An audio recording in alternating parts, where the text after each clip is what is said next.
Kaya gumama, palaging positive lang sa mga video na ginagawa.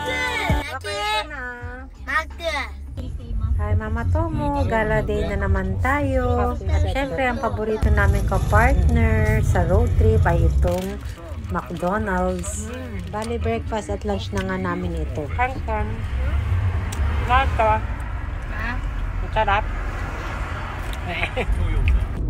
Dahil autumn season na nga, yan na nga, magaganda na yung mga puno at yun nga yung pupuntahan natin ngayon. Pero kakaiba siya sa mga usual namin pinupuntahan.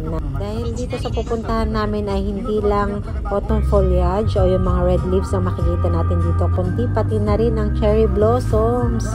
O diba parang spring collaboration. Kasi dito sa Toyota City, meron isang place dito na meron silang Shikizakura Matsuri. Ito nga yung type ng sakura na 4 season kung tawagin dahil kahit autumn ay nagbubloom siya. At ganyan nga siya kaganda. So bali 1.5 hours lang naman yung biyahe namin simula sa aming bahay. Dahil nga mga festival, syempre meron din sila mga food stores dito or yung mga yatay kung tawagin.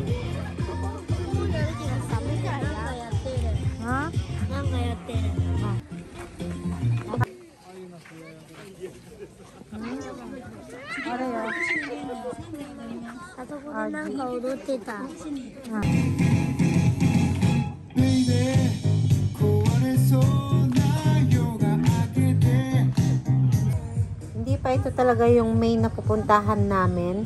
Pero tingnan nyo ang ganda na no. Kaso hindi pa siya masyadong bloom. Pati yung mga puno hindi pa rin masyadong red. So siguro ang peak nito ay next week. Kaka-start lang kasi ng festival kahapon. So sasakay kami ng bus. Kailangan nga namin sumakay ng bus papunta doon at free lang ito. Bali yung binayaran lang namin ay yung parking which is 1,000 yen tapos free na itong bus. Bali pwede kayong pumunta iba't ibang park, may mga destination siya. Bali yung pupuntahan namin isa lang kasi wala na kami masyadong oras. At nandito na nga kami sa Senmi Shikizakura no Sato. So search nyo lang Obaracho in Toyota City. Hi. Ayan nga yung cherry blossom. So, hindi rin ako aware na meron palang cherry blossom kahit autumn. So, dito lang yata sa part ng Japan na ito makikita. Ganito nga yung itsura niya kapag full bloom na. Napakaganda, diba? Parang magical masyado na magkasama yung autumn leaves at saka yung cherry blossoms. Nakaka-amaze talaga. Yan yung 2 favorite seasons ko dito sa Japan, autumn and spring.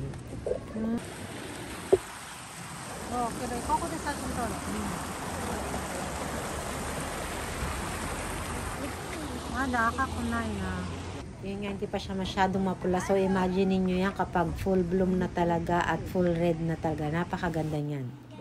Meron nga temple dito sa taas. Kaso napakatirik ng hagda na aakyatin namin yan. Masakit siya sa tuhod. Hisa ga. Hisa. Nakakapagod.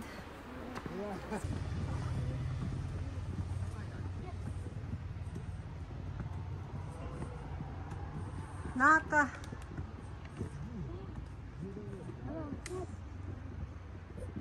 Wakire. Kuchimete. Ganda ng view. Ugoita.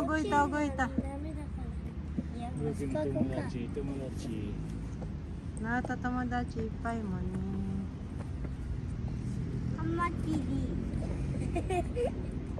May isang hagdan pa. Ang lamig na rin talaga ngayon. Last week lang kasi mainit-init pa eh. Pwede pa mag-t-shirt pero ngayon kailangan na talaga ng coat.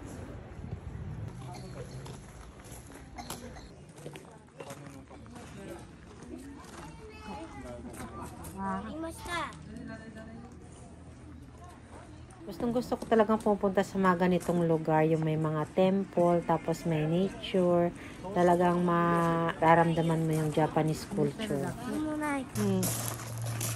Asa ko desu. Kore wa yuka ni irete kara kore yaruんじゃないの? Pakien desu, ippo.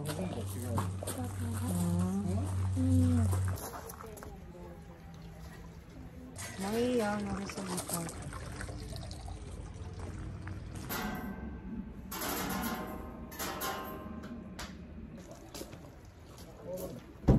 Ganyan lang. After namin mag-pray, nagmerienda lang kami dito.